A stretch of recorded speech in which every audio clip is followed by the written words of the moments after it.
இன்றைக்கு நம்ம we are observing the law day. இந்திய அரசியலமைப்பு சட்டத்தை உருவாக்கி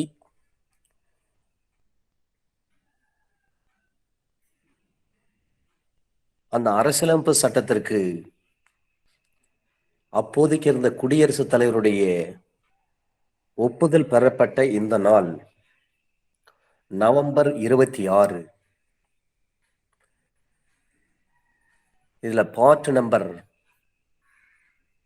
3 பார்ட்டுகள் உடனடியாக நடைமுறைக்கு வந்தது.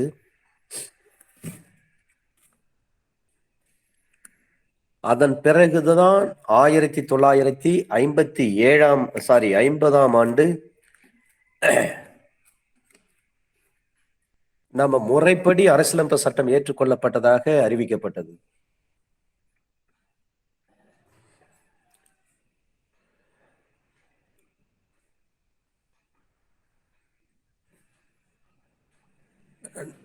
நம்முடைய பால் பாண்டி சார் இன்னைக்கு உள்ள அட்டென்ட் பண்றாருங்களா சார்? பால் பாண்டி சார் இருக்காருங்களா?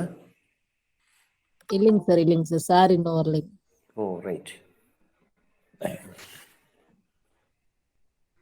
ஏன்னா அவருக்கு தான் மிகப்பெரிய ஒரு டவுட் ஒன்று இருந்தது. பார்ட் ஏ ஸ்டேட்னா என்ன, பார்ட் பி ஸ்டேட் என்றால் என்ன, பார்ட் சி ஸ்டேட் என்றால் என்ன, பார்ட் டி ஸ்டேட் என்றால் என்ன?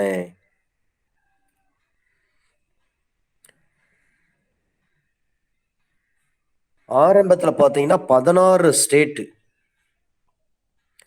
8 யூனியன் டெரிட்டரி இருந்தது. 15/8/1947 வருடம் நாம் சுதந்திரம் அடைகின்ற பொழுது இந்தியாவில் 16 மாநிலங்கள், 8 யூனியன் பிரதேசங்கள் இருந்தது. அது ஆரம்பத்துல இந்தியாவை 4 வகையாக பிரிச்சு வச்சிருந்தாங்க. ஒன்று part A. Part A state என்பது territory of India. Part B state என்பது செஷன்ட் ஸ்டேட் என்று சொல்வார்கள். பார்ட் சி ஸ்டேட் என்பது நேரடி ஆட்சி பகுதிகள்.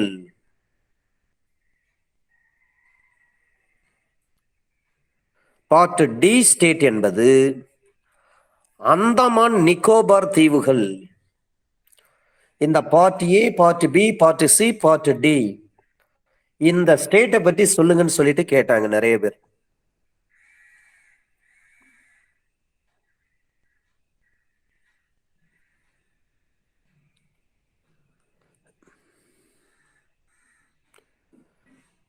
இன்றைக்கு நாம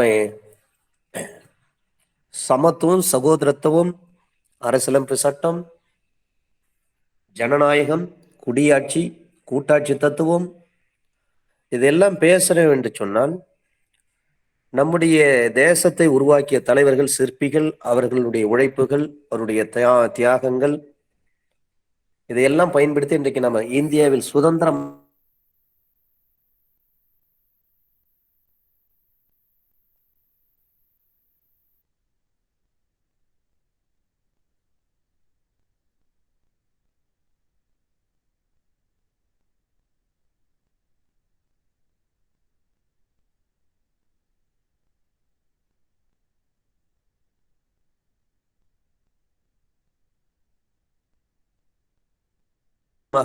அடிச்சு வச்சு சாப்பிட வேண்டிய ஒரு சூழ்நிலை. நீங்க உகாண்டாலாம் போனீங்கன்னா நம்ம இங்க 100 ரூபாய் எடுத்துட்டு போனா அங்க ஒரு மூட்டையா தான் பணத்தை கட்டிட்டு போக முடியும், ஒரு சாதாரண பொருள் வாங்குறதுக்கு. ஏன்னா அங்க பணம் போன வாட்டம் ரொம்ப ஹெவி. ஆனா அந்த நிலையெல்லாம் இல்லாம இவ்வளவு பெரிய மக்கள் தொகை கொண்ட நம்முடைய நாட்டை எவ்வளவு அழகா வழி நடத்துறாங்க பாருங்க. சில நேரங்கள்ல விலைவாசி உயர்வுகள் இருக்கத்தான் செய்யும், இருந்தாலும் அதையும் கட்டுக்குள் கொண்டு வருவாங்க.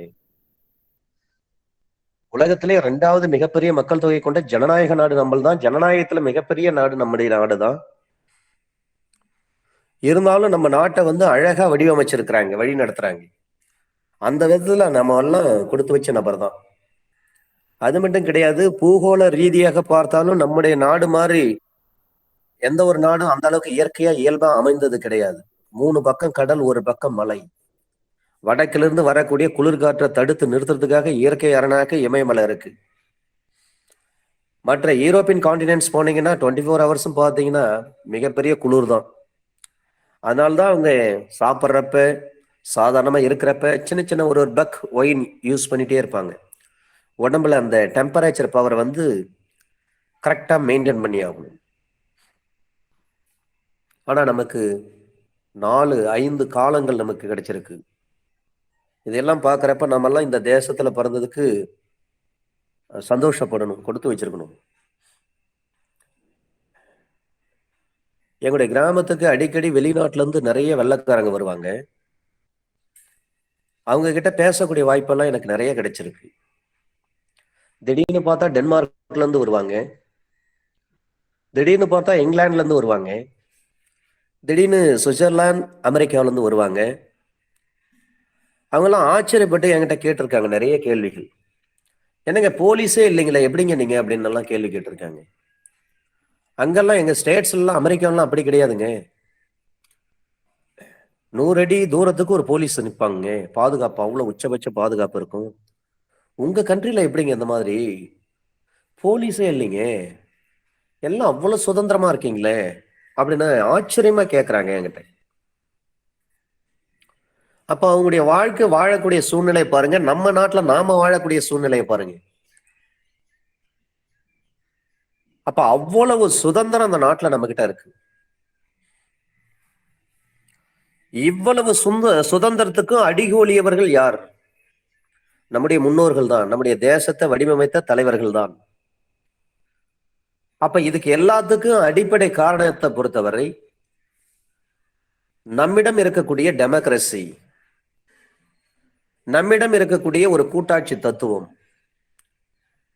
நம்மிடம் இருக்கக்கூடிய ஒரு நல்ல தரம் வாய்ந்த ஒரு அரசியலமைப்பு சட்டம்.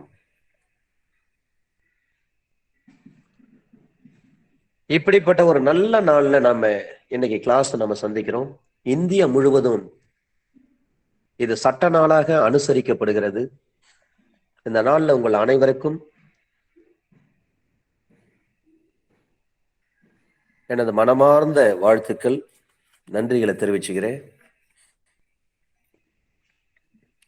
கண்டிப்பா நீங்க வர இருக்கக்கூடிய ஏபிபி எக்ஸாம்ல எல்லாரும் பாஸ் பண்ணுவீங்க. தரவா படிங்க, படிச்சதை சார் சொன்ன மாதிரி எழுதி பாருங்க, அப்பதான் ரைட்டிங் ஸ்பீடு கிடைக்கும்.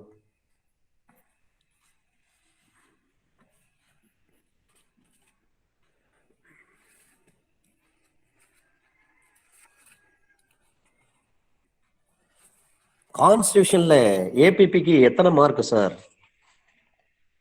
நம்முடைய சிலபஸ்ல 40 சார்.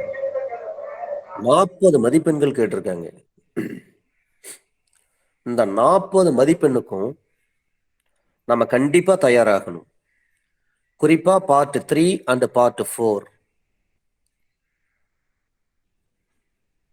சொல்ல முடியாது, டிஎன்பிஎஸ்சி உள்ள போயிட்டு கேட்கலாம், 161 சொல்லுங்கன்னு சொல்லலாம், 325 சொல்லுங்கன்னு சொல்லி கேட்கலாம். அதனால நீங்க கான்ஸ்டிடியூஷன் ஃபுல்லும் படிக்கிறது என்ன பொறுத்தவரையும் நல்லது. எக்ஸாம் பாயிண்ட் ஆஃப் வியூவும் படிச்சிருங்க, அட் த சேம் டைம் கொஞ்சம் எக்ஸ்ட்ராவும் படிக்கிறது நல்லது. எந்த நேரத்துல எதை தாண்டி எப்படி கொஸ்டின் எடுப்பாங்கன்னே சொல்ல முடியாது.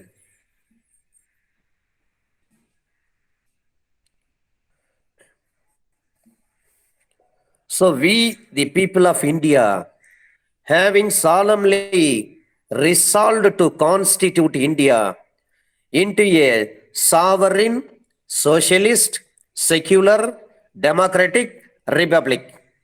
இந்த ஆர்டர்ஸ் எல்லாம் கொஸ்டினா கேட்டிருக்காங்க.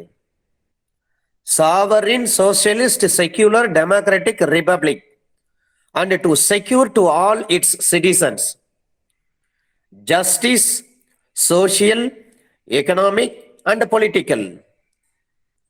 social, economic and political, இதுல justice வேண்டும். liberty of thought, expression, belief, faith and worship,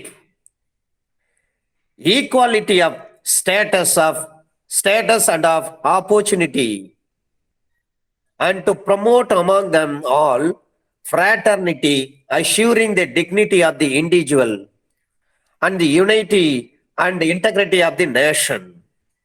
In our Constituent Assembly, this 26th day of November 1949, do hereby adopt, enact, and give to ourselves this Constitution. இத கண்டிப்பா கேட்பாங்க.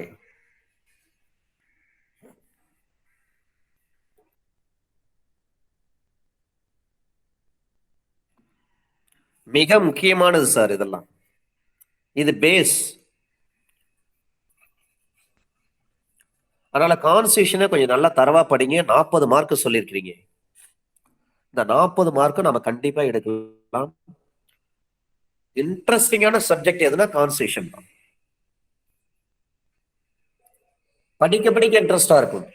ஏன்னா அதுல வரலாறு பொதிந்துள்ளது.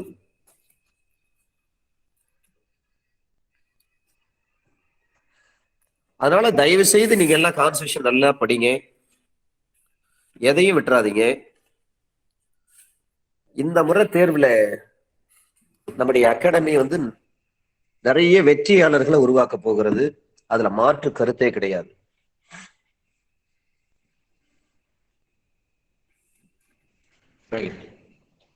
நம்ம சிஆர்பிசிக்குள்ளாக கடந்து செல்லலாம்.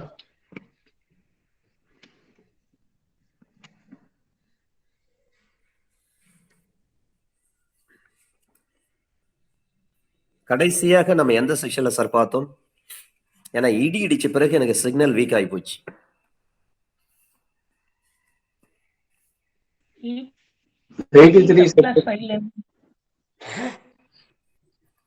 அண்டர் செக்ஷன் 82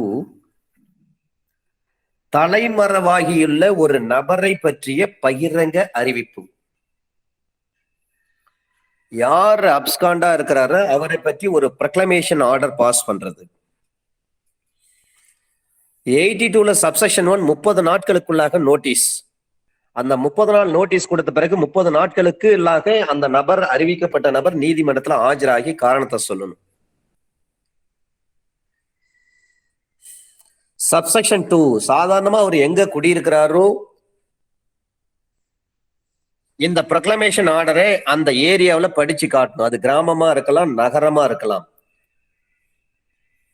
இந்த ப்ரொக்ளைம்டு அஃபண்டர் என்று சொல்லி அறிவிக்கப்பட்ட அந்த நபர் வசிக்கக்கூடிய அந்த கிராமத்தின் அல்லது அந்த நகரத்தின் முக்கிய பகுதியில் அவற்றை படித்து காட்ட வேண்டும்.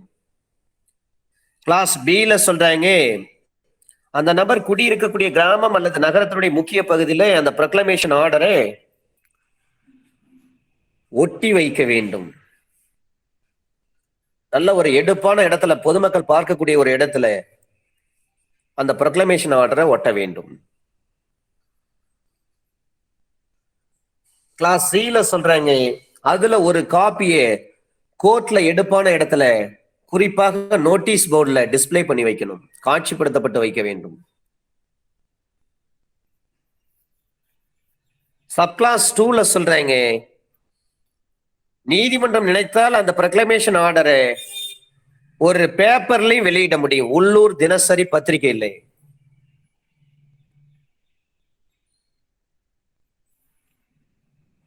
ஆர்டர் செக்ஷன் 82 சப்செக்ஷன் 3ல சொல்றாங்க,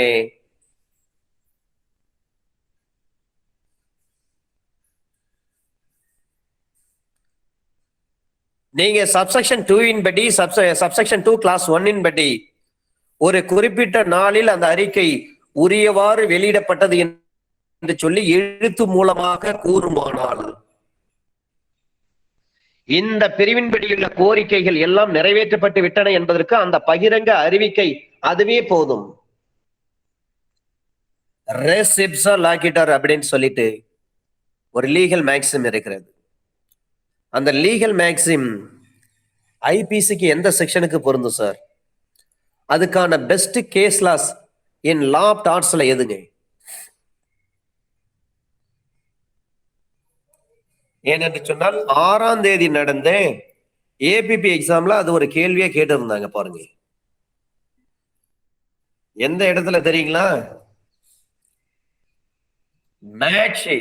மேட்ச் த ஃபாலோயிங் சொல்லிட்டு 4வது விஷயமா அந்த கேள்வியா கேட்டு இருந்தாங்க. நிறைய பேர் அந்த 3 பார்த்தாங்க, கடைசியா இருந்த 4வது விஷயத்தை பார்க்கல.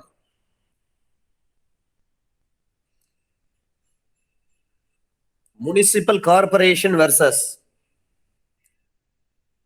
சுபக்வாந்தி, அந்த வழக்கு தான் அதுக்கு பெஸ்டான வழக்கு. Municipal corporation administration of municipal corporation, ஒரு முனிசிபல் கார்பரேஷனுக்கு லயபிலிட்டி இருக்குதுன்னு சொன்ன வழக்கு சுபக்வாந்தி வழக்கு.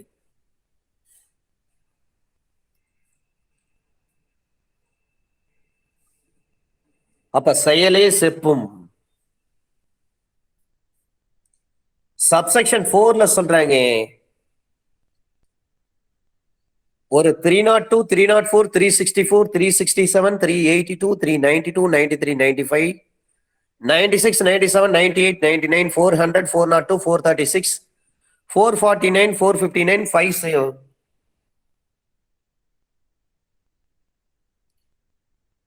460 இது போன்ற குற்றங்கள் ஒரு எதிரி செய்திருக்கிறார் சொல்லி அந்த எதிரி சம்பந்தமாக சப்செக்ஷன் 1 கீழ் ஒரு அறிவிப்பு ஒன்று வெளியிடப்பட்டிருக்கின்ற பொழுது, அந்த அறிவிப்பால்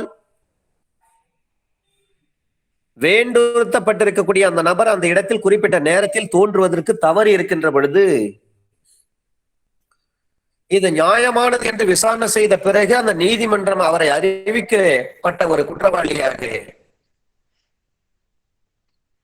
டிக்ளேர் பண்ணுவாங்க.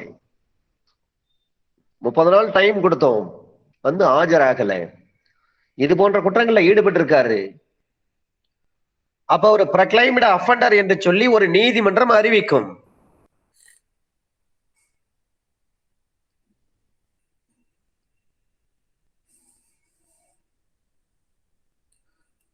அவ்வாறு பிரகடனப்படுத்தப்படுவது போன்று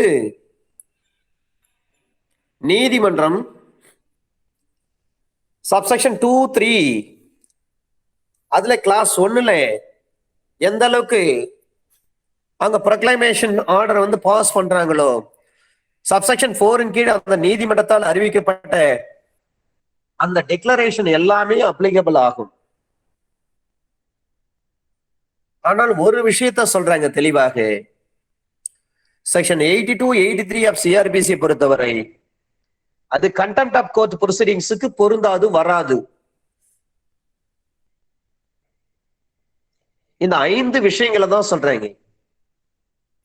இதுக்காக புதுசா படிக்கணும்னு நீங்க நினைக்காதீங்க சார். 5 விஷயம்தான். ஒன்று 30 நாள் நோட்டீஸ். சப்செக்ஷன் 2ல பாத்தீங்கன்னா 3 விஷயங்களை சொல்றாங்க. அவர் குடியிருக்கக்கூடிய நகரம் அல்லது கிராமத்தினுடைய முக்கியமான பகுதியில படித்து காட்டுங்க, அறிவிக்கப்பட்ட குற்றவாளி என்று நீதிமன்றத்தால் அறிவிக்கப்பட்டிருக்கிறது, சொல்லப்பட்டிருக்கிறது என்று சொல்லி நீங்க படிச்சு காட்டுங்க. 2வது, அவர் எங்க குடியிருக்கிறாரோ அந்த வீட்டுல ஒட்டுங்க, அல்லது அந்த கிராமத்துல நகரத்துல முக்கியமான பகுதியில ஒட்டுங்க, அஃபிக்ஸ் பண்ணுங்க, ப்ரொக்ளைம்டு அஃபண்டர் என்று சொல்லி. 3வது, அதுல ஒரு காப்பியை கொண்டு போயிட்டு கோர்ட்ல வந்து முக்கியமான எடுப்பான பகுதியில ஒட்டுங்க, நோட்டீஸ் போர்ட்ல அல்லது டிஸ்பிளே பண்ணுங்க. சப்ளாஸ் 2ல சொல்றாங்க, அவர் எந்த பகுதியில குடியிருந்து வருகிறாரோ அந்த பகுதியில் இருக்கக்கூடிய உள்ளூர் தினசரி பத்திரிகையில வெளியிடுங்க. இதையெல்லாம் செஞ்சீங்கன்னா உரிய முறையில் நீங்க வந்து இதெல்லாம் ப்ராசஸ் வந்து கரெக்டா பண்ணிருக்கீங்கன்னு அர்த்தம்.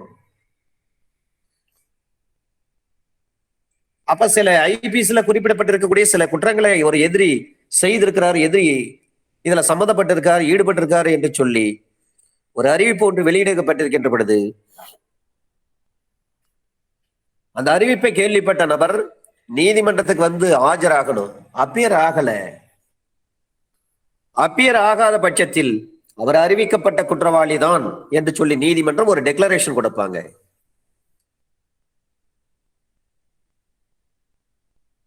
இந்த டெக்ளரேஷன் தான்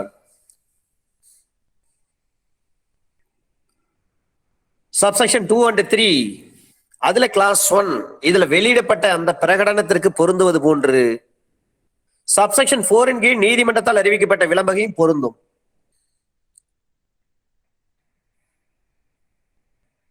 அப்ப அதுல என்னென்ன அறிவிச்சிருக்காங்க?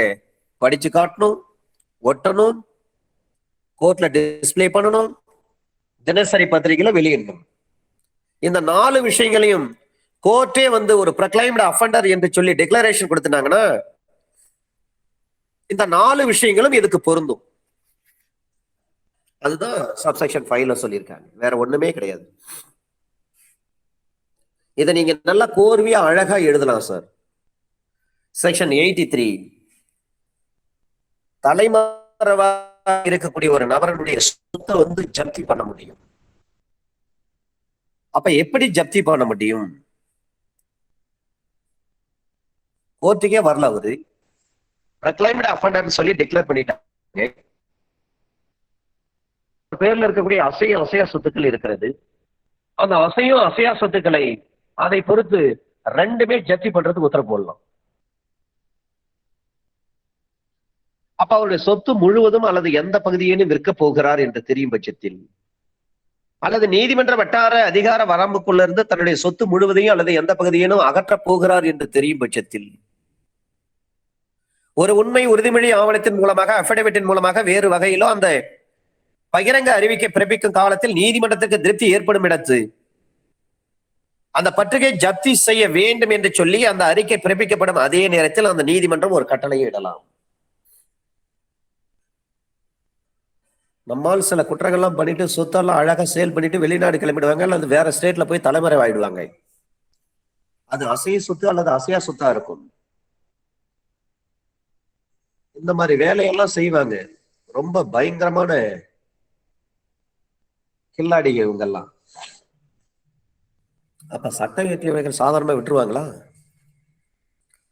எந்த மாவட்டத்திற்குள் அந்த கட்டளை பிறப்பிக்கப்படுகிறதோ அந்த மாவட்டத்தில் அந்த நபருக்கு சொந்தமாக இருக்கக்கூடிய சொத்து எதனையும் சரி பற்றுகை செய்வதற்கு ஒரு உத்தரவை போடுவார்கள். அப்ப அதுக்கான அதிகாரத்தை கொடுக்க வேண்டும். அந்த மாவட்டத்துக்கு வெளியே அந்த நபருக்கு சொந்தமாக இருக்கக்கூடிய சொத்தாக இருக்கும் பட்சத்தில் அந்த மாவட்டத்துடைய டிஸ்ட்ரிக்ட் கலெக்டர் அவருக்கு ஃபார்ம் நம்பர் 43 and 44 ஆஃப் சிஆர்பிசியின் படி நீதிமன்றத்தின் மூலமாக அத்தகைய சொத்து எங்கே அமைந்திருக்கிறதோ அந்த மாவட்டத்துடைய கலெக்டருக்கு ஒரு என்டார்ஸ்மெண்ட் அனுப்புவாங்க. இந்த சொத்தெல்லாம் ஜப்தி பண்ணி இந்த வேலையை நீங்க செய்யணும்னு சொல்லிட்டு ஒரு உத்தரவு போடுவாங்க.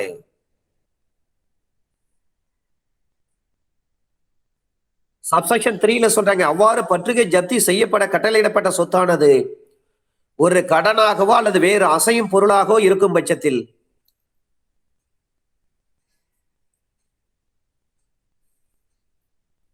ஒன்று டெப்ட், இன்னொன்று அசையும் பொருள், மூவபிள் ப்ராப்பர்ட்டி. ஒரு கேள்வி சார், இந்த ரியல் எஸ்டேட்னு சொல்லிட்டு பிசினஸ் பண்றாங்க. ரியல் எஸ்டேட்னா என்ன சார் அர்த்தம்?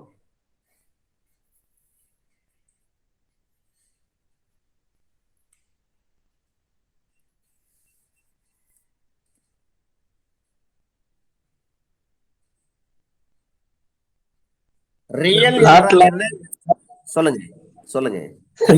மனிதங்கள்லாம் போட்டு விக்கிறாங்களே சார், அதுதான் சார். ஏன் அதுக்கு ரியல் எஸ்டேட்னு பேர் வந்துச்சுங்க? அதான் என் கேள்வி. உண்மையிலேயே சார் உங்கள்ட்ட நிறைய தெரிஞ்சுக்கிறேன் sir. Very very very thanks sir. Sir யாராவது சொல்லுங்க.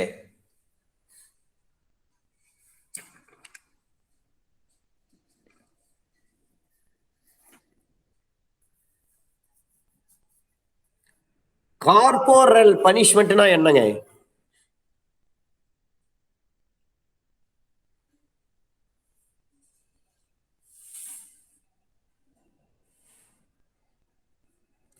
கார்போரல் பனிஷ்மெண்ட் என்று சொன்னால் ஒரு ஆசிரியர் ஒரு மாணவரை அடித்து திருத்துவது.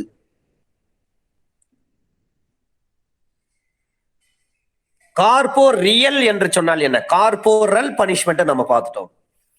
கார்போரியல் என்று சொன்னால் என்ன? என்ன அர்த்தங்க?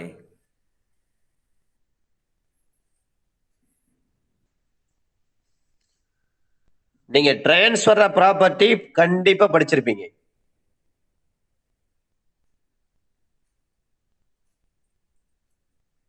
டிரான்ஸ்ஃபர் ஆஃப் ப்ராப்பர்ட்டி படிக்கிறீங்கன்னு சொன்னாலே கார்போரியல் படிக்காம டிரான்ஸ்ஃபர் ஆஃப் ப்ராப்பர்ட்டி படிச்சிருக்கிறதுக்கு வாய்ப்பே கிடையாது. கார்போரியல் என்றால் என்ன, இன்கார்போரியல் என்றால் என்ன?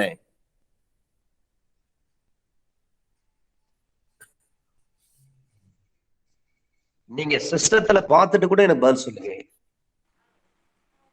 சார் கண்ணுக்கு புலப்படுவது, கண்ணுக்கு புலப்படாதது. அன்டான்ஜிபிள் சொல்லியிருக்காங்க. டேஞ்சிபிள் ப்ராப்பர்ட்டினா என்ன, இன்டான்ஜிபிள் ப்ராப்பர்ட்டினா என்ன?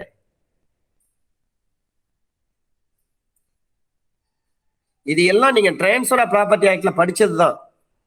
நான் புதுசா எதுவுமே சொல்லலை. டேஞ்சிபிள் ப்ராப்பர்ட்டினா என்ன, தமிழ் அப்படியே சொல்லுங்க. டச் பண்ணி சொல்லலாம் சார். அந்த ஆப்ஜெக்ட் சொல்லக்கூடிய ஒரு பொருள் இல்லைங்களா? தொட்டு ஒரு பொருள். அப்ப section 54 of transfer of property எதை பற்றி பேசுகிறது?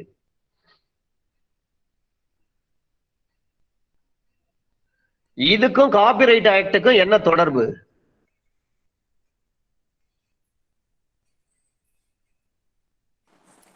டேஞ்சிபிள் என்று சொன்னால் தொட்டு உணரக்கூடிய ஒரு பொருள். இன்டேஞ்சிபிள்னா தொட்டு உணர முடியாத பொருள். அது என்ன பொருளா இருக்கும்?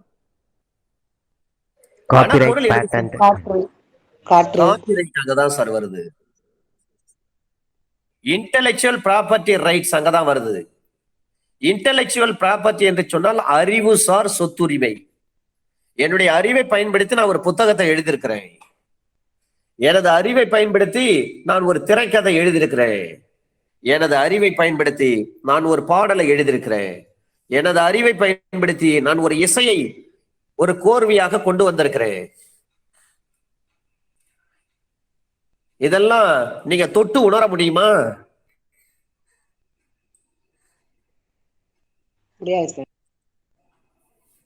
அப்ப எஸ்டேட் என்றால் சொத்து. Estate means rights of ownership. Section 54 பொறுத்தவரை டிரான்ஸ்பர் ஆஃப் ஓனர்ஷிப், அதுதான் சேல். விற்பனை என்பது ஒரு சொத்தினுடைய உரிமை மாற்றம். அது டேஞ்சிபிளா, இன்டேஞ்சிபிளா? கார்போரியலா, இன்கார்போரியலா? அப்ப கார்போரியல் ப்ராப்பர்ட்டி என்று சொன்னால் தொட்டு உணரக்கூடிய, கண்ணால் பார்க்கக்கூடிய ஒரு சொத்து. அதுதான் அசையா சொத்து. அந்த கார்போ என்ற வார்த்தையை எடுத்துட்டு வெறும் ரியல் என்ற வார்த்தையை வச்சுதான் ரியல் எஸ்டேட் என்ற பிசினஸ் பண்றாங்க.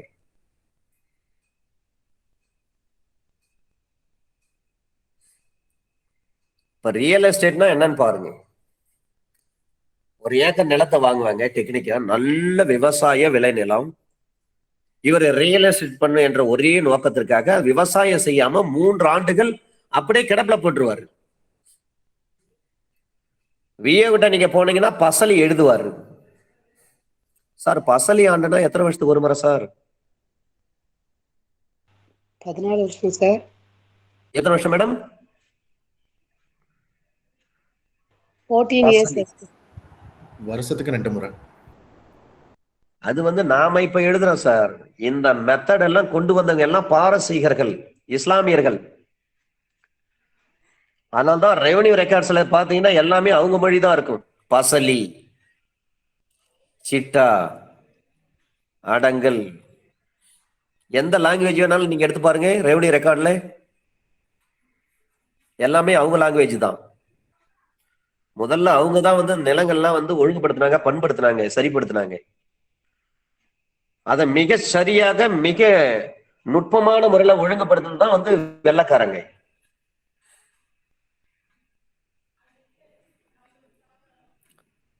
நம்ம நாட்டுல நாணய முறை கொண்டு வந்தவர் யாருங்க? துக்ளக். துக்ளக் ஆட்சியிலே கொண்டு வந்தாங்க. ஆமா சார். துக்ளக் காகிதத்தை கொண்டு வந்தாருங்க. நாணயம் ரொம்ப நாளா புழக்கத்தில் இருக்குது. தோலால அச்சடித்த நாணயத்தை கொண்டு வந்தாங்க. Very good. அம்மாவுக்கு நன்றி. நம்ம நாட்டுல நாணய முறையை அறிமுகப்படுத்தியது அவங்கதான்.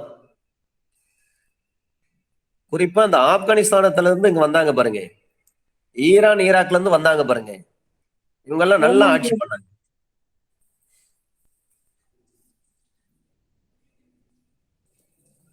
யார் சார்? துக்ளக்? இல்ல, நீங்க சரியான பதில் சொல்லிங்கன்னு தான் நான் காத்துட்டு இருக்கேன். துக்ளக் ஆட்சி முறை வேற.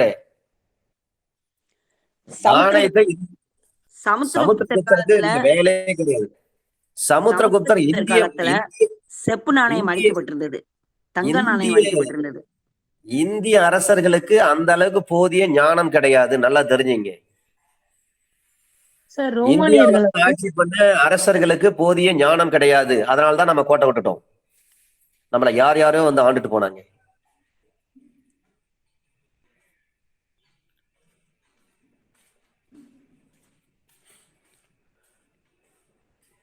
அப்ப இந்த corporeal, incorporeal, tangible, intangible, real estate, copyright act, நீங்க உடனே இது படிச்ச உடனே அங்க செக்ஷன் 17 போயிடணும். நீங்க செக்ஷன் 31 கேபிட்டல் ஏ போயிடணும் கார்பரேட் ஆக்டுக்கு. இதெல்லாம் எப்படி ஒண்ணுக்கு ஒண்ணு தொடர்பா இருக்கு பாருங்க. நாணயத்தை யார் வெளியிட்டார் என்பதற்கு என்ன நீங்க யாருமே பதில் சொல்லல. நீங்க சேட்ல பார்த்துட்டு கூட எனக்கு பதில் சொல்லுங்க. ரைட். பசலை ஆண்டா சார்? யார் மேடம்? பசலை ஆண்டுன்னு அது எத்தனை வருஷம் சொல்லி கேட்டிருந்தீங்க? சொல்றேங்க. நாம என்ன பண்றாங்கன்னா, நம்ம ஊர்ல இருக்கக்கூடிய வில்லேஜ் அட்மினிஸ்ட்ரேட்டிவ் ஆபீசர் ஒவ்வொரு வருஷத்துக்கு ஒரு பசலை ஆண்டுன்னு சொல்றாரு. ஆக்சுவலி பசலை ஆண்டு வந்து எத்தனை வருஷத்துக்கு ஒரு முறை வரும் தெரியுங்களா? ஏன்னா சிவில் சைடு பிராக்டிஸ் பண்ற நமக்கு இதெல்லாம் கண்டிப்பா தெரிஞ்சிருக்கணும். கவர்மெண்ட் பட்டா கொடுக்கறப்ப பட்டா கூட இணைச்சு ஒரு சின்ன ஒரு பேப்பரையும் தருவாங்க. இலவச வீட்டுமனை பட்டா கொடுக்கின்ற பொழுது ஒரு சின்ன துண்டு பேப்பர் ஒண்ணு சேர்த்தே தருவாங்க அந்த பட்டா கூட. அதை யாராவது வாங்கி படிச்சு பாத்துறீங்களா என்னைக்காவது?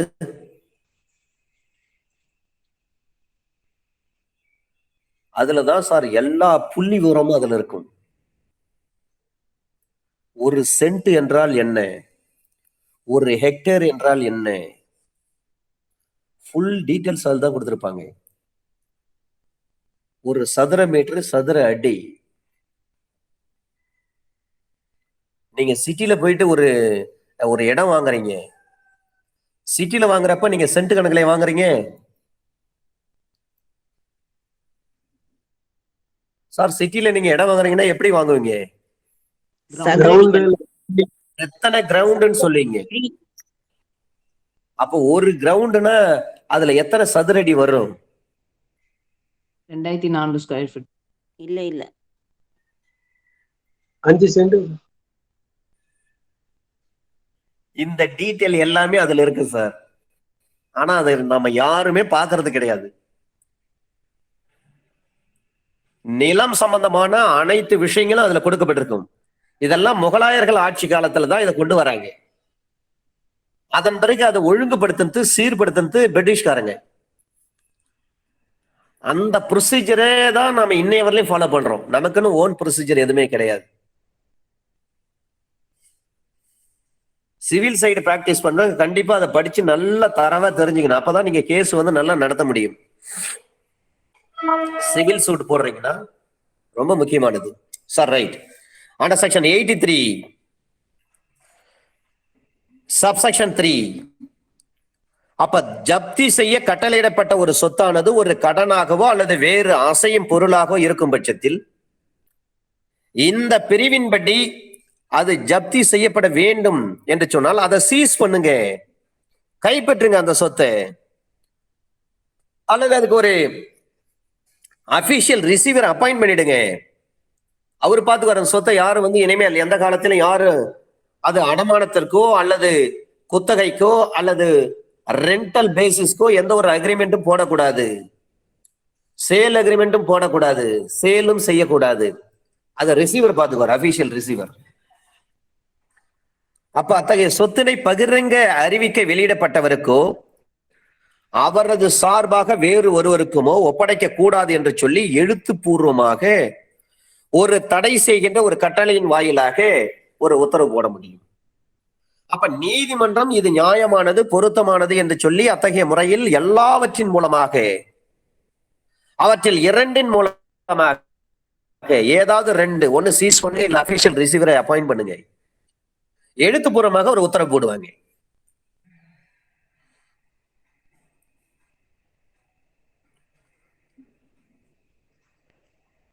அப்ப ஜப்தி பண்றாங்க. ஜப்தி செய்ய கட்டளையிடப்பட்ட அந்த சொத்தானது ஒருவேளை அசையா சொத்தாக இருக்கும் பட்சத்தில் இந்த செக்ஷன் 83ல என்னென்ன விஷயங்கள் சொல்லப்பட்டிருக்கிறதோ அந்த ஜப்தியானது ஒரு மாநில அரசுக்கு நிலவரி செலுத்துகின்ற நிலத்தை பொறுத்த மட்டில்.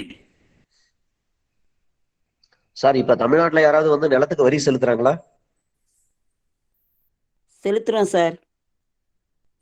ஒரு இன்ஜெக்ஷன் வாங்க போறீங்க, லேண்ட் டாக்ஸ் இருக்குதான்னு சொல்லிட்டு அந்த ரெசிப்ட் நம்ம சேர்த்து இணைச்சு வச்சாலும் சரி, ஃபைல் பண்ண அன்னைக்கே நம்ம எமர்ஜென்ட் இன்ஜெக்ஷன் நம்ம பேசலாம். இத பாருங்க, இந்த சொத்தை நாங்க தான் அனுபவிச்சுட்டு வர்றோம், இந்த சொத்து எங்களுடைய உடைமையில் தான் இருக்கிறது, இந்த சொத்துக்கான நிலவரி, பட்டா, சிட்டா, அடங்கல் எல்லாமே all the revenue records are stands in the name of plaintiff, in favor of plaintiff, including land tax கூட நாங்க செலுத்தி இருக்கிறோம். அப்ப land tax, receipt of land tax is shows that land is belongs to plaintiff.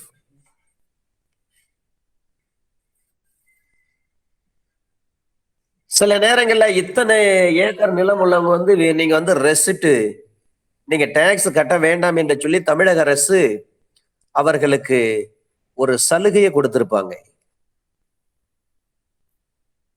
அந்த மாதிரி யாராவது சலுகை அனுபவிச்சிருக்கீங்களா sir?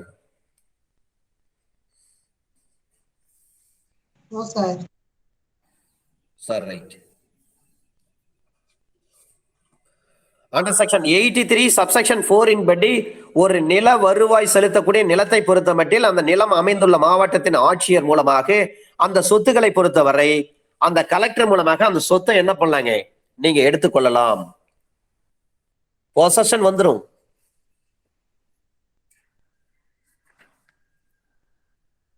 By taking possession or by the appointment of receiver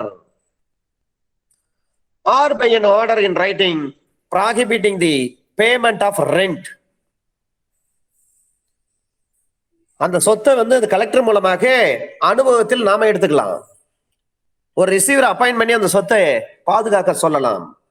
அல்லது அந்த சொத்து சார்பாக யாராவது வாடகை கொடுத்துட்டு இருக்காங்க, இயர்லி ஒன்ஸ் வந்து லீஸ் அமௌண்ட் கொடுத்துட்டே இருக்காங்க, இது போன்ற பணத்தொகைகளை இந்த பகிரங்க அறிவிக்கை வெளியிடப்பட்டவருக்கோ அல்லது அவரது சார்பாக வேறு ஒரு நபருக்கோ அந்த சொத்து ஒப்படைக்கப்படுமானால் வாடகை கொடுக்க கூடாது என்று சொல்லி எழுத்துப்பூர்வமாக ஒரு தடை செய்கின்ற ஒரு கட்டளை பிறப்பிக்க முடியும். இதுல ஒரு questions,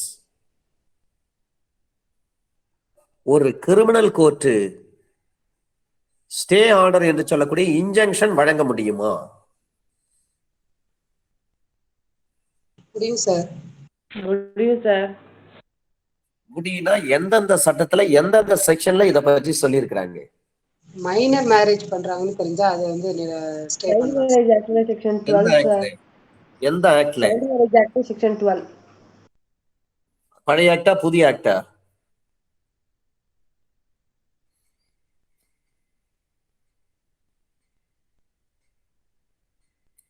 child marriage restraint act பழைய ஆக்ட் 1929 சார். 1929 சார். 1929 பழைய ஆக்ட், அதுல செக்ஷன் 12. புது ஆக்ட் எதுக்கு சொல்லுங்க? Section 13 sir. செக்ஷன் 13 ஆக்ட சொல்லுங்க. Child marriage act 2006 sir.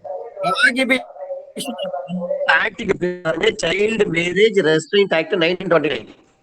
ஆனா புது ஆக்ட பாருங்க, prohibition of child marriage act. இது எந்த வருஷம் வந்ததுங்க? 2006 சார். 2006. அதுல செக்ஷன் என்ன?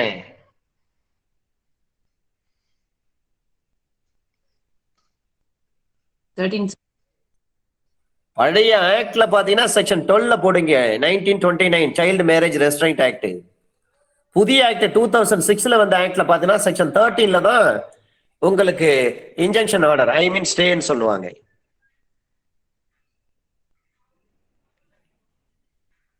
சரிங்க, இந்த ஒரு ஆக்ட் ஓகே. அடுத்தது எந்தெந்த ஆக்ட்ல ஒரு ஜுடிஷியல் மேஜிஸ்ட்ரேட்டுக்கு இன்ஜெக்ஷன் என்று சொல்லக்கூடிய ஸ்டே வழங்க முடியும்?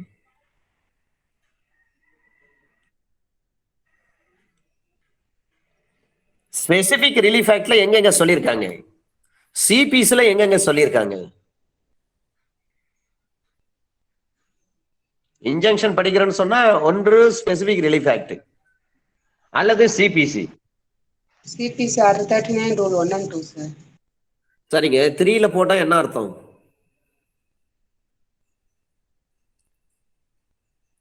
அல்லது 4ல போடுறேன் ஒரு பெட்டிஷன் அப்படின்னா என்ன அர்த்தம்? 3ல வந்து அந்த ப்ரொசீஜர் சொல்லியிருப்பாங்க சார். இன்ஜெக்ஷன் ஆர்டர் ஆயிட்ட உடனே என்னென்னலாம் பண்ணணும். 4ல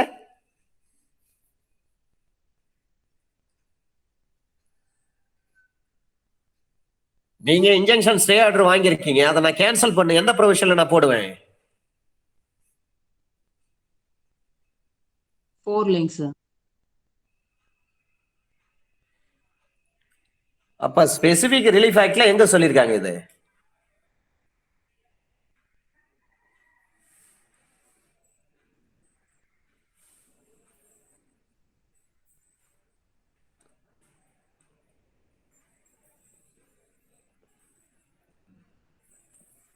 சார், இன்ஜெக்ஷனுக்கு வந்து ஸ்பெசிபிக்கா சொல்லப்பட்டது ஸ்பெசிபிக் ரிலீஃப் ஆக்ட் தான். எஸ்ஆர் ஆக்ட்ல எந்த இடத்துல சொல்லியிருக்காங்க? Section 37 sir. 37, 38, 39 இந்த 3 செக்ஷன் எது எதுக்கு யூஸ் ஆகும்?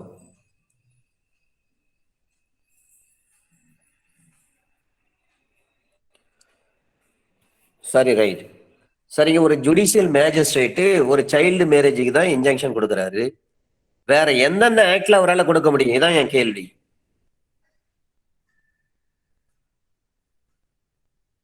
அதான் சொல்லிட்டீங்களே சார், எஸ்ஆர் ஆக்ட், சிபிசி. அது வேற மேடம், அது சிவில் கோர்ட். நான் சொல்றது சிவில் கோர்ட்ல வந்து இன்ஜெக்ஷன் பத்தி சொல்லியிருக்காங்க, அதுக்காக சொன்னேன். இது ஜுடிஷியல் மேஜிஸ்ட்ரேட்ட சொல்றேன் நான்.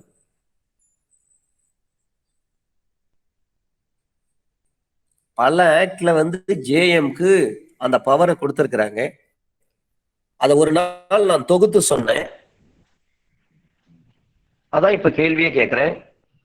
நீங்க child marriage act, child marriage restraint act சொன்னீங்க. அடுத்து ப்ராகிபிஷன் ஆக்ட் சொன்னேன். Prohibition of child marriage act சொன்னீங்க 2006. வேற எந்தெந்த ஆக்ட்ல இதெல்லாம் சொல்லியிருக்காங்க?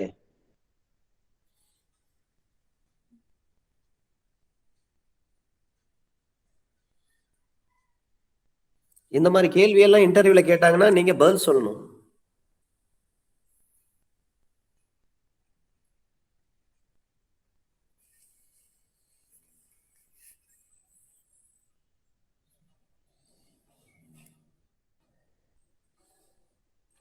அண்டர் செக்ஷன் 83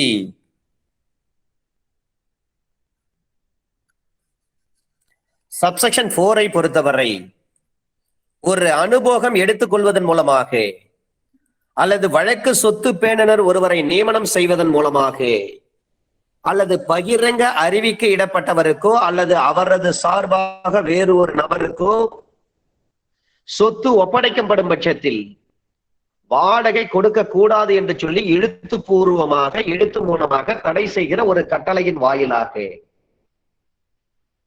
நீதிமன்றம் இது பொருத்தமானது நியாயமானது என்று கருதக்கூடிய அத்தகைய முறைகள் எல்லாவற்றின் மூலமாகவும் அல்லது அவற்றில் ஏதேனும் இரண்டின் மூலமாகவும், ஏதாவது இரண்டுன்னா என்ன அர்த்தம்? டேக்கிங் பொசஷன், நம்முடைய அனுபவத்தில் அதை எடுத்துக்கலாம். அல்லது appointment of receiver, official receiver. Sir, official ரிசீவரை பற்றி சிபிஸ்ல எந்த இடத்துல சொல்லியிருக்காங்க?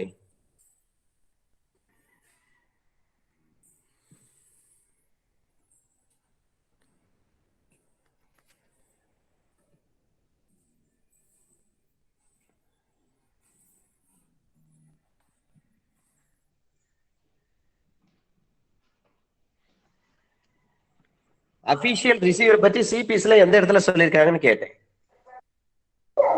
சார் 44. 44 அப்படியே படிக்க சொல்லுங்க.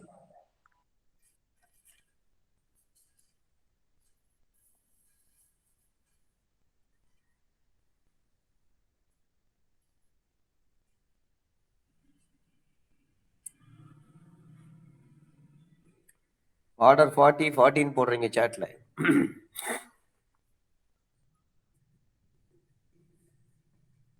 படிக்கிறேன் sir. Execution of degrees passed by revenue courts in places to which this court does not extend. Okay madam.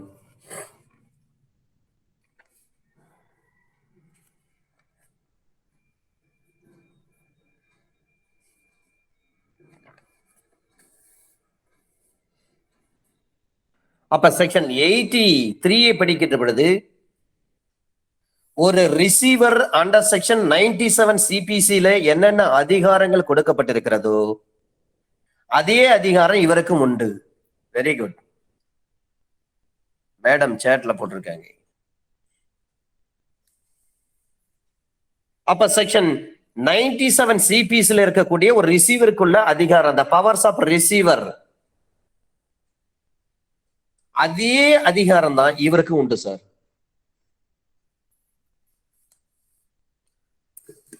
அப்ப 97 ஐபிசி மறக்க கூடாது. நீங்க 83 படிக்கின்ற பொழுது 97 சிபிசி நீங்க இணைத்து பார்க்க வேண்டும்.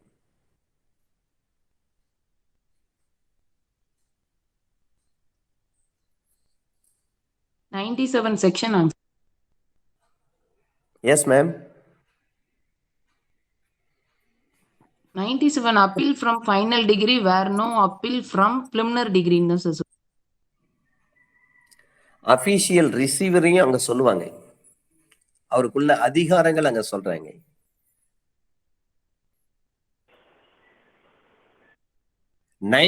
வந்து ஃபர்ஸ்ட் அப்பீல், 100 செகண்ட் அப்பீல், 104 வந்து ஆர்டர்ல இருந்து வர்ற அப்பீல்.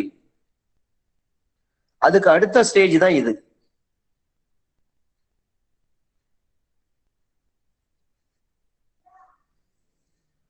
Section 83 subsection 5. அப்ப பற்றுகை ஜப்தி செய்ய கட்டளையிடப்பட்ட ஒரு சொத்து அது கால்நடையாகவோ அல்லது அழியும் தன்மையுடையதாக இருக்கும் பட்சத்தில் நீதிமன்றம் அதை உடனடியாக விற்பனை செய்வது இது நியாயமானது, நல்லது என்று சொல்லி கருதுகின்ற பொழுது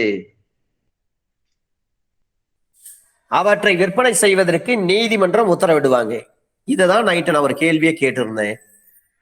ஒரு பெரிஷபிள் கூட்ஸாக இருக்கும் பட்சத்தில் அதை எவ்வளவு சீக்கிரத்துல அதை சேல் பண்றதுக்கு உத்தரவு போடுவாங்க?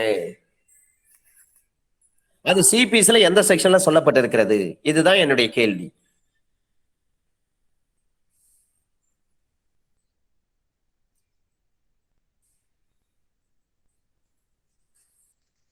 Order 21 rule 68.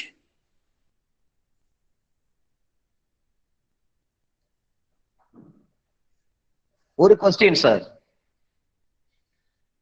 நீங்க ஒரு சொத்து சம்பந்தமா வந்து சூட்டை போட்டிருக்கீங்க, மணி சூட்டு போட்டிருக்காங்க, உங்க சொத்து வந்து ஜப்தி வந்துருச்சு, கோர்ட்டு சொல்லிட்டாங்க, காலையில ஜப்தின்னு சொல்றாங்க. நைட்டு நீங்க வந்து ஆர்டர் வாங்குறீங்க, நைட்டு 1 மணிக்கு நீங்க ஹைகோர்ட்ல வந்து ஒரு ஆர்டர் வாங்குறீங்க, லார்ட்ஷிப் வீட்லயே போயிட்டு வாங்குறீங்க. அந்த ஆர்டர் காப்பியை கொண்டு வரீங்க, காலையில 10 மணிக்கு ஏலன்னு சொல்லி அறிவிச்சுட்டாங்க டிஸ்ட்ரிக்ட் கோர்ட்ல. சொத்துடைய மதிப்பு ஏறக்குறைய ஒரு 10 கோடி ரூபாய் சொத்து. இப்ப அந்த ஆர்டர் ஒரு ஸ்டே ஆர்டர் நீங்க வாங்கிட்டீங்க, அது உங்க கையில கிடைச்சிருச்சுங்க, நீங்க ரிசீவ் பண்ணிட்டீங்க. அதன் பிறகு கொண்டு வந்து கோர்ட்ல போலீஸ் பண்ண காலையில 10 மணிக்கு ஏலன்னு சொல்றாங்க, கேஸ கூப்பிடுறாங்க. ஹைகோர்ட் ஆர்டர் உங்க கையில இருக்குது. செஷன்ஸ் கோர்ட்ல காலிங் அவர்ல கரெக்டா வந்து கூப்பிடுறாங்க உங்க கேஸ. நீங்க எந்த ப்ரொவிஷன்ல நீங்க மனு போடுவீங்க? மனு போட்டு தடுத்து நிறுத்தணும். விட்டா சேல் ஆயிடும். பப்ளிக் ஆக்ஷன் கொண்டு வந்துட்டாங்க, கோர்ட் மூலமா ஆக்ஷன் நடக்க போகுது. அப்ப எந்த ப்ரொவிஷன்ல நீங்க பென்ஷன் போடுவீங்க? நீங்க கையில ஹைகோர்ட் ஆர்டர் இருக்கு, அதுல குறிப்பிட்ட சர்டன் அமௌண்ட் வந்து சூட் ப்ராப்பர்ட்டியில சொல்லப்பட்ட அமௌண்ட்ல ஒரு குறிப்பிட்ட அமௌண்ட் வந்து நீங்க டெபாசிட் பண்ணுங்கன்னு சொல்லிட்டாங்க. Just you have to deposit certain amounts அப்படின்னு சொல்லிட்டாங்க. காலையில 10 மணிக்கு ஏலம், கோர்ட்ல கேஸ் வந்து கால் பண்றப்ப 11 மணிக்கு ஏலம் பிக்ஸ் பண்ணிருக்காங்கன்னு வச்சுக்கோங்க. நீங்க எந்த ப்ரொவிஷன்ல பெட்டிஷன் போட்டு அதை தடுத்து நிறுத்துவீங்க?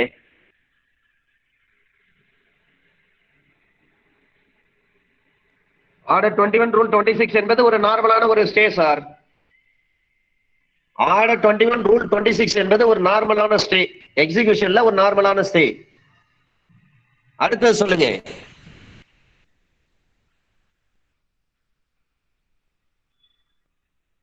அது ஜப்தி பண்றப்பதான் இதெல்லாம் வரும்.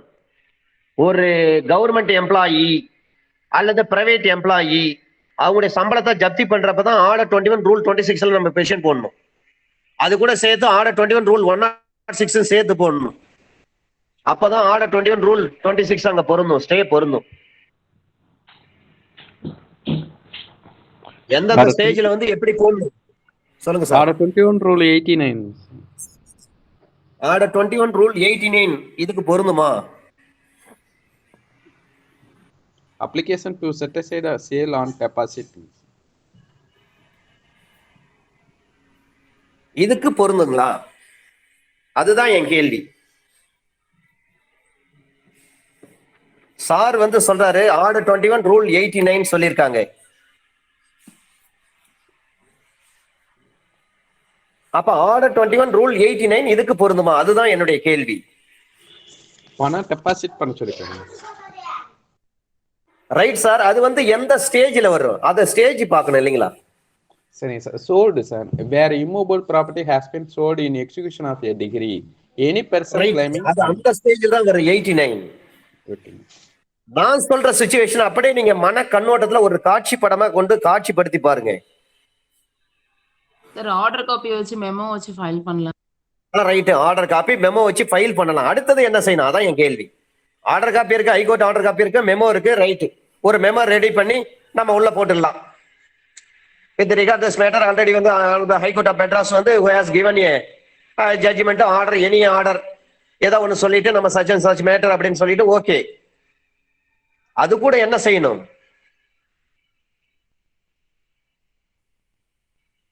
ஆர்டர் 21 ரூல் 69ல தான் பெட்டிஷன் போடணும். அந்த விற்பனையை ஒத்தி போடுதல் அல்லது நிறுத்தி வைத்தல். அப்ப அட்ஜார்ன்மெண்ட் ஆஃப் ஸ்டாப்பேஜ் ஆஃப் சேல் இங்கதான் சார் வரும். சார் சொன்னாங்க பாருங்க 89 அது வேற ஸ்டேஜ். அது 69ல தான் நீங்க பெட்டிஷன் போடணும். ஆர்டர் 21 ரூல் 69ல தான் நீங்க பெட்டிஷன் போடணும். Along with memo and order copy of the honourable high court. இது எல்லாம் சேர்த்து நீங்க போட்டாதான் உங்களுடைய விற்பனையை சேல நிறுத்துவாங்க கோர்ட்டு. அப்ப ஹைகோர்ட் அதுல டைம் கொடுத்திருப்பாங்க. வித்தின் 2 வீக்ஸ்க்குள்ள நீங்க இந்த சூட் அமௌண்ட்ல இவ்வளவு ரூபாய் செலுத்துங்கன்னு சொல்லுவாங்க. நம்ம முதல்ல என்ன பண்ணும்? அது ஹைகோர்ட் ஆர்டர், அதுக்கு ஒரு மெமோ பிளஸ் ஆர்டர் 21 ரூல் 69ல நீங்க ஒரு பெட்டிஷன் டிராஃப்ட் பண்ணணும். ஆர்டர் 21 ரூல் 69ல பெட்டிஷன் டிராஃப்ட் பண்ணி அதுக்கு ஒரு அஃபிடவிட் ரெடி பண்ணி இது எல்லாத்தையும் சேர்த்து ட்ரையல் கோர்ட்ல காலிங் அவர்ல கொடுக்கணும். அப்படிலாம் பாஸ் ஓவர் பண்ணிட்டு இந்த வேலையெல்லாம் முடிச்சிடணும் நாமே. அப்பதான் அதை நிறுத்த முடியும். இல்லைன்னா நிறுத்தவே முடியாது. Action is going on.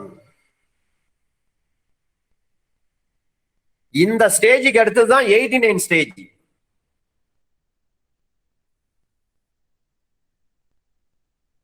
Sir சொன்னார் பாருங்க,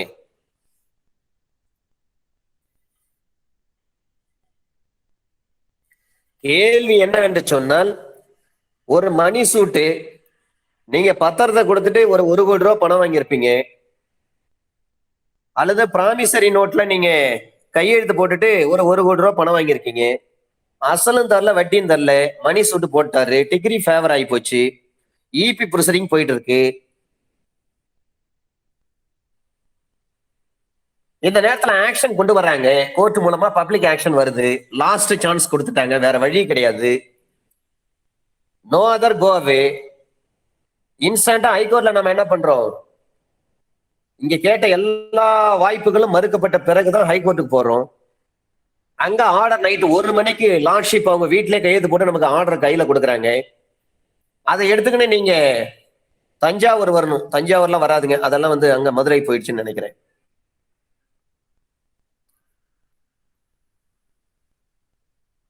அரியலூர் வரணும். பஸ் டிராவல் முடியாத சூழ்நிலை இருந்தாலும் அதை நம்ம எடுத்துட்டு வரோம். காலையில 10 மணிக்கு 10:30 மணிக்கு சிட்டிங். இதே பாண்டிச்சேரி கோர்ட்டா இருந்தா 10 மணிக்கு சிட்டிங். அங்கெல்லாம் 10 மணிக்கு தான் பாண்டிச்சேரியில. தமிழ்நாட்டுல 10:30 மணிக்கு தான் சிட்டிங். ஆக்ஷன் கூப்பிடுறாங்க, காலிங் ஆகுது. அப்ப புத்திசாலித்தனமா நம்ம என்ன பண்ணணும்? முதல் வேலையா அதை பாஸ் ஓவர் பண்ணிட்டு அதன் பிறகு நம்ம இந்த பெட்டிஷன், மெமோ, ஹைகோர்ட் ஆர்டர் எல்லாத்தையும் சேர்த்து வச்சு உள்ள கொடுத்துட்டா போதும். ஆட்டோமேட்டிக்கா டிஸ்ட்ரிக்ட் கோர்ட்டு ஃபைனல் ஆர்டர், அதாவது ஃபைனல் ஆக்ஷன், பப்ளிக் ஆக்ஷன் விட இருந்தது அப்படியே நிறுத்திடலாம்.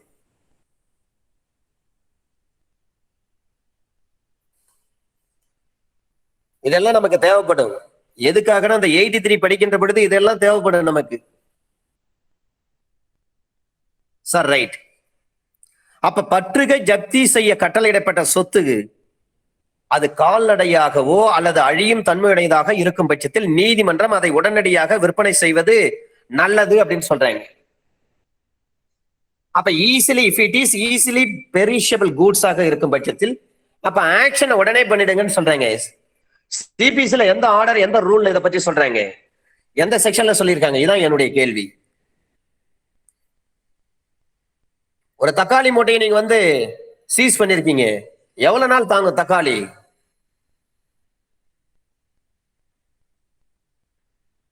அப்ப எந்த ஆர்டர், எந்த ரூல்ல இது சொல்லப்பட்டிருக்கிறது? சிபிஸ்ல சேட்ல போடுங்க சார்.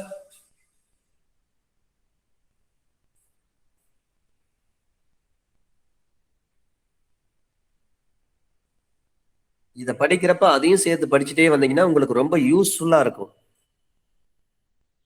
இல்லைங்க வெறும் சிஆர்பிசி மட்டும் போதும், எதுவும் தேவையில்லை, இதை மட்டும் நடத்தினா போதுனாலும் ஒன்றும் பிரச்சனை கிடையாது.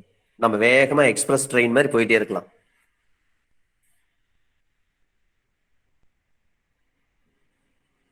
சார் கண்டுபிடிச்சிட்டீங்களா? எந்த ஆர்டர், எந்த ரூல் இதை சொல்றாங்க?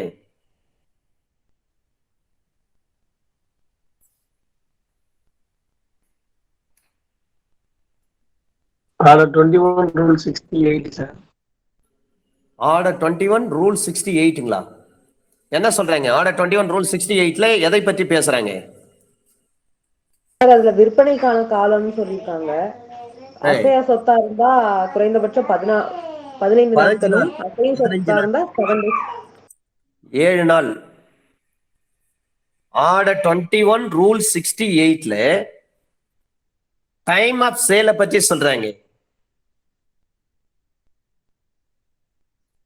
அசையா சொத்தை பொறுத்தவரை குறைந்தபட்சம் 15 நாட்களும், அசையும் சொத்தை பொறுத்தவரை குறைந்தபட்சம் 7 நாட்களும், முடிவடைந்த பின்னர் அந்த சேல் வந்து நடக்க கூடாதுன்னு சொல்றாங்க. வேற ஒண்ணும் கிடையாது. இம்மூவபிள் ப்ராப்பர்ட்டியா 15 days, மூவபிள் ப்ராப்பர்ட்டியா 7 days.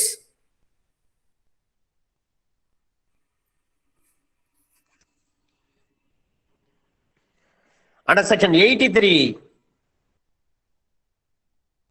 சப்செக்ஷன் 5ல சொல்றாங்க, அந்த மாதிரி நீங்க ஜப்தி பண்றீங்க, உத்தரவிடுறீங்கன்னு சொன்னால் ஜப்தி செய்யப்பட்ட அந்த சொத்து உடனடியாக விற்பனை செய்து அந்த பணத்தை கோர்ட்ல டெபாசிட் பண்ணிடணும் சார்.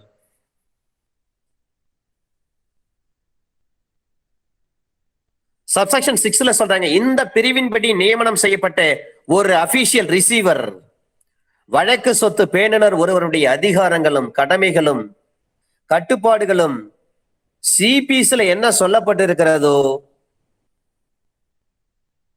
அதன்படி நியமனம் செய்யப்பட்டிருக்கக்கூடிய அந்த வழக்கு சொத்து பேணுனருக்கு என்னென்ன அதிகாரங்கள் சொல்லப்பட்டிருக்கிறதோ அதே அதிகாரங்கள் தான் இவங்களுக்கு உண்டு.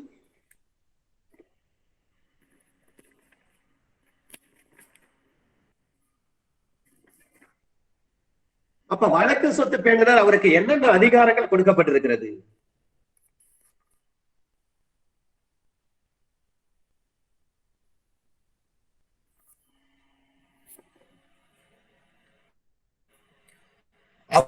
அந்த இடத்தை பாதுகாத்துக்கலாம்,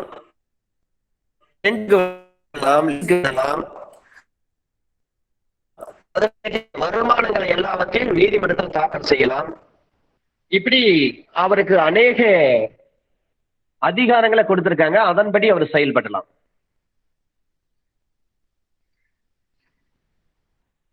செக்ஷன் 82 பொறுத்தவரை 5 உட்பிரிவுகள், செக்ஷன் 83 பொறுத்தவரை 6 உட்பிரிவுகள்.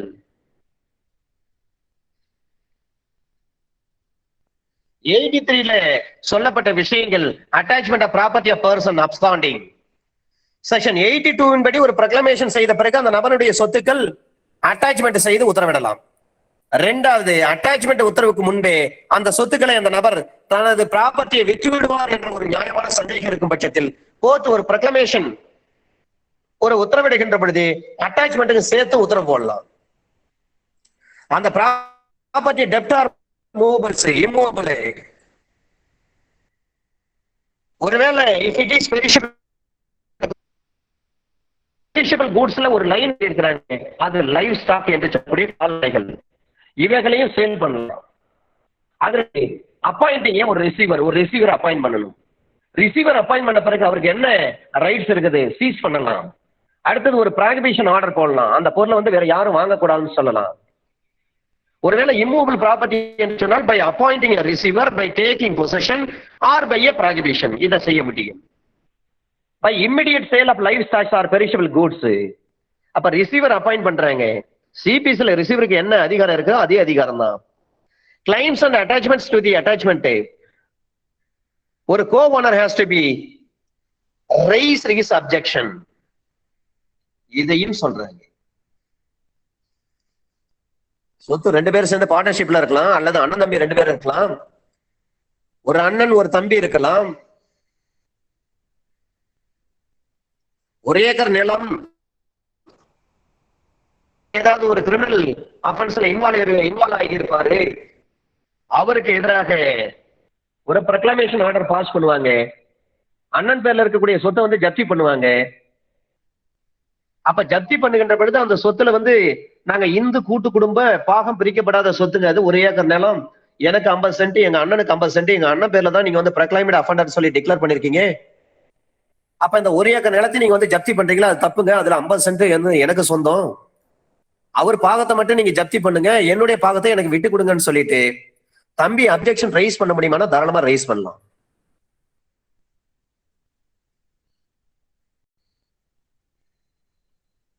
இப்ப இததான் நம்ம செக்ஷன் 84ல நம்ம பார்க்க போறோம்.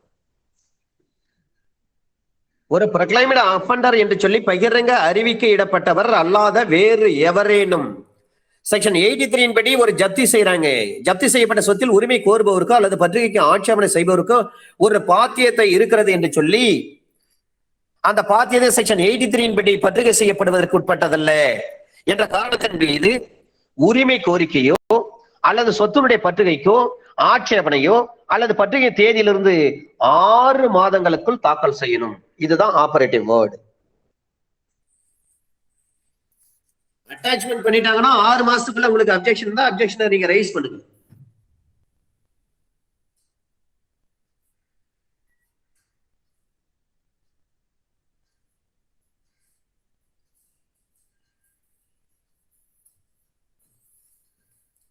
முதல் விஷயம் சொல்றாங்க, 30 நாட்களுக்குள்ளாக நீங்க கோர்ட்ல ஆஜராகணும். இல்லைன்னா செக்ஷன் 82ல சப்செக்ஷன் 1ல சொல்றாங்க. இல்லை என்று சொன்னால் செக்ஷன் 84 சப்செக்ஷன் 1 படி 6 மாசத்துக்குள்ள உங்க சொத்தை ஜப்தி பண்ணிடுவோம், அது ஏதாவது ஆட்சேபனை இருந்தால் 6 மாதத்துக்குள்ள உங்க ஆட்சேபனை தாக்கல் செய்யுங்கன்னு சொல்றாங்க.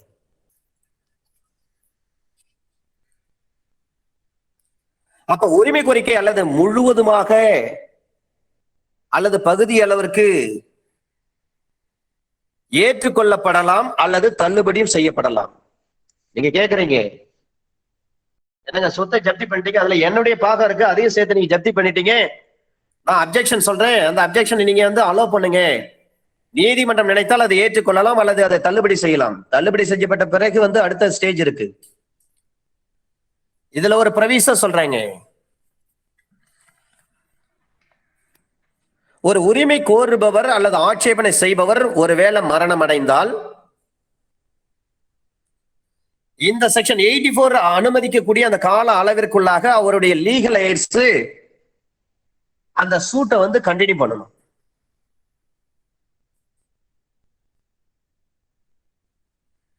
ஒரு பிளைண்டிஃப் இறந்துட்டாரு, அவருடைய வாரிசை கொண்டு வந்து நம்ம வந்து சிவில் சூட்ல சேர்க்கணும். எந்த ஆர்டர் எந்த ரூல்ல நம்ம பெடிஷன் போடணுங்க? Order 22 rule 3 sir. Order 22 rule 3 rule 3. இதே ஒரு டிஃபெண்டன்ட் இறந்துட்டாரு, எந்த ஆர்டர் எந்த ரூல்ல நீங்க வந்து லீகல் எய்ட்ஸ் கொண்டு வருவீங்க? Order 22 rule 4 sir. சரிங்க.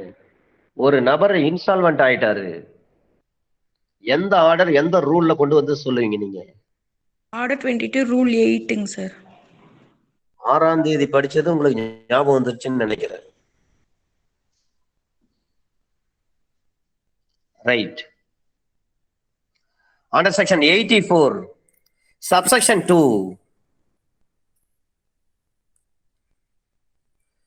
சப்செக்ஷன் 1 படியான ஒரு உரிமை கோரிக்கைகளை அல்லது ஆட்சேபனைகளை ஒரு பத்திரிகை ஜப்தி செய்த உத்தரவிட்ட அந்த நீதிமன்றம், ஒரு கட்டளை பிறப்பித்த நீதிமன்றத்தில் தாக்கல் செய்யலாம். அல்லது உரிமை கோரிக்கை அல்லது ஆட்சேபனை செக்ஷன் 83 சப்செக்ஷன் 2 படி ஒரு என்டாஸ்மெண்ட் எழுதப்பட்ட மேற்குறிப்பு எழுதப்பட்ட ஒரு கட்டளையின்படி பத்திரிகை செய்யப்பட்ட சொத்தினை பொறுத்தவரையில் அது எந்த மாவட்டத்தில் பத்திரிகை செய்யப்படுகிறதோ அதனுடைய தலைமை நீதித்துறை நடுவரின் நீதிமன்றத்தில் தாக்கல் செய்யணும். ஒருவேளை இந்த மாவட்டம் விட்டுட்டு வேற மாவட்டத்தில் நீங்க வந்து அட்டாச்மெண்ட் பண்ணிருப்பாங்க, உங்க சொத்து அங்க இருக்கலாம். உங்களுடைய பேரண்ட் வந்து இந்த மாவட்டத்திலே ஒரு சொத்து வாங்கியிருக்கலாம், இங்க 1 ஏக்கர், பக்கத்து மாவட்டத்துல 1 ஏக்கர் நிலம் வாங்கியிருக்கலாம். இதுல எல்லாவற்றையும் சேர்த்து ஜப்தி பண்றாங்கன்னா அந்த சொத்து எந்த மாவட்டத்தில் இருக்கோ அந்த மாவட்டத்தில் இருக்கக்கூடிய சிஜிஎம் கோர்ட்ல நீங்க உங்க அப்ஜெக்ஷன் ரைஸ் பண்ணுங்க.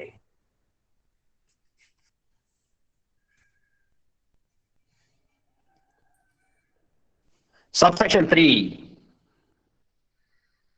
அத்தகைய உரிமை கோரிக்கை அல்லது ஆட்சேபனை ஒவ்வொன்றும் எந்த நீதிமன்றத்தில் அது தாக்கல் செய்யப்படுகிறதோ அந்த நீதிமன்றத்தில் அது விசாரணை செய்யப்படும். நீங்க தானே அட்டாச்மெண்ட் உத்தரவு போட்டீங்க, அது அப்ஜெக்ஷன் நான் ரைஸ் பண்ணி நான் உங்ககிட்ட மனு போட்டிருக்கேன், என்ன விசாரிங்க.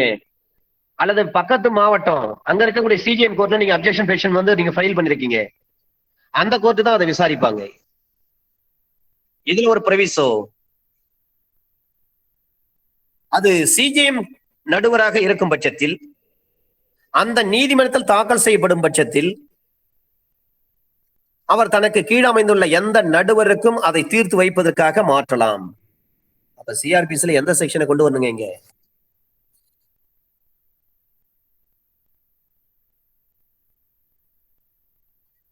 சார் கொஸ்டின் ஒன் செகண்ட் சொல்லுங்க சார். மேடம், ஒரு அப்ஜெக்ஷன், ஒரு சொத்தை வந்து ப்ரக்ளைம்டு அஃபண்டர்னு சொல்லிட்டாங்க, ப்ரக்ளைம்டு அஃபண்டர்னுடைய சொத்தை வந்து அட்டாச் பண்றாங்க. அட்டாச் பண்றப்ப தம்பி வந்து அப்ஜெக்ஷன் ரைஸ் பண்றாரு, அந்த சொத்துல எனக்கு பாதி பங்கு உண்டுங்க, அதை சேர்த்து நீங்க அட்டாச் பண்ணிட்டீங்களா, இது தப்புங்க, அதை ரிலீஸ் பண்ணுங்க, எனக்கான பாகத்தை ரிலீஸ் பண்ணிட்டு எங்க அண்ணனுக்கான பாகத்தை மட்டும் நீங்க வேணா அட்டாச் பண்ணீங்க அப்படின்னு சொல்லிட்டு அவர் ஒரு பெட்டிஷன் போடுறாரு. செக்ஷன் 84ல ஒரு பெட்டிஷன் 6 மாசத்துக்குள்ள ஒரு பெட்டிஷன் தாக்கல் பண்ணணும்னு சொல்றாங்க. அந்த பெட்டிஷனை ஃபைல் பண்றாரு. ஒருவேளை சொத்து வேற மாவட்டத்துல இருக்கும் பட்சத்தில் அந்த மாவட்டத்தில் இருக்கக்கூடிய சிஜிஎம் கோர்ட்ல ஃபைல் பண்றாரு. அந்த சிஜிஎம் கோர்ட்டு தான் அதை விசாரணை செய்யணும். இப்ப சிஜிஎம் கோர்ட்டுக்கு வந்து அந்த பெட்டிஷனை சிஜிஎம் என்ன பண்றாருன்னா அவருக்கு கீழே இருக்கக்கூடிய ஒரு ஜேஎம்க்கு அந்த பெட்டிஷனை டிரான்ஸ்பர் பண்ணி மேக் ஓவர் செய்து நீங்க விசாரிங்க அந்த பெட்டிஷன் அப்படின்னு சொல்லி அனுப்பியிருக்காரு. அப்ப சிஆர்பிஸ்ல எந்த செக்ஷன்ல இதை சொல்லியிருக்காங்க? 192 சார். 192 make over. அது அப்படியே மாற்றி வைக்க முடியும்.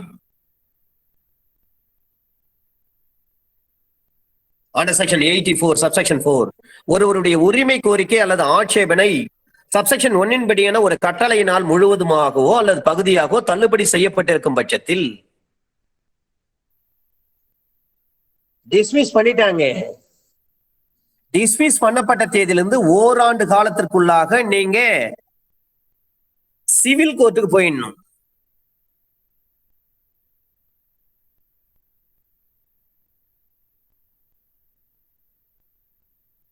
அப்ப கொடுக்கப்பட்ட டைம் பாருங்க, செக்ஷன் 82ல 30 நாள்ல வந்து கோர்ட்ல ஆஜராகணும்னு சொல்லி நோட்டீஸ் கொடுக்குறாங்க. சப்செக்ஷன் 1ல ஆஜராகலாம் சொத்தை ஜப்தி பண்றாங்க. 83ல சப்செக்ஷன் 2 படி 83 சப்செக்ஷன் 2 படி ஜப்தி பண்றாங்கன்னா 84 6 மாசத்துக்குள்ள அப்ஜெக்ஷன் பெட்டிஷன் போட்டுடணும். 6 மாசத்துக்குள்ள அப்ஜெக்ஷன் பெட்டிஷன் போடுறப்ப சொத்து இங்க இருந்தா பரவாயில்ல, வேற எந்த மாவட்டத்துல இருக்கோ அந்த மாவட்டத்துல இருக்க சிஜிஎம் கோர்ட்ல நம்ம ஃபைல் பண்ணிடணும். சிஜிஎம் கோர்ட் தான் அதை விசாரிப்பாங்க. ஒருவேளை சிஜிஎம் கோர்ட்டுக்கு ஒர்க்லோடு அதிகமாச்சுன்னா அதை மேக் ஓவர் பண்ணுவாரு. தன்னோட சபார்டினேட் ஜேஎம் ஏதாவது ஒரு ஜேஎம்க்கு அதை மேக் ஓவர் பண்ணி அண்டர் செக்ஷன் 192 சிஆர்பிசி படி அந்த கேஸ் அப்படியே மாற்றி வச்சு அந்த ஜேஎம் விசாரிக்கணும்னு சொல்றாங்க. அப்படி விசாரிக்கணும்னு சொல்றப்ப அந்த ஜேஎம் உங்க கோரிக்கை வந்து ரிஜெக்ட் பண்ணிட்டாரு, டிஸ்மிஸ் பண்ணிட்டாரு. டிஸ்மிஸ் பண்ணப்பட்ட பிறகு நீங்க 1 வருட காலத்திற்குள்ளாக from the date of dismissal within a இயர்ல நீங்க வழக்கு சொத்து சம்பந்தமாக தாவா சொத்தினை பொறுத்து தாம் கொண்டாடுகின்ற நிலைநாட்ட வழக்கு கொண்டு தொடரலாம். ஆனால் அத்தகைய உரிமை வழக்கு ஏதேனும் தொடரப்பட்டிருந்தால் அதன் முடிவுக்கு உட்பட்டு இந்த கட்டளை தீர்ந்த முடிவானதாக இருக்கும். இப்ப பாருங்க, நீங்க அப்ஜெக்ஷன் பெட்டிஷன் எங்க ஃபைல் பண்ணும்? கிரிமினல் கோர்ட்ல.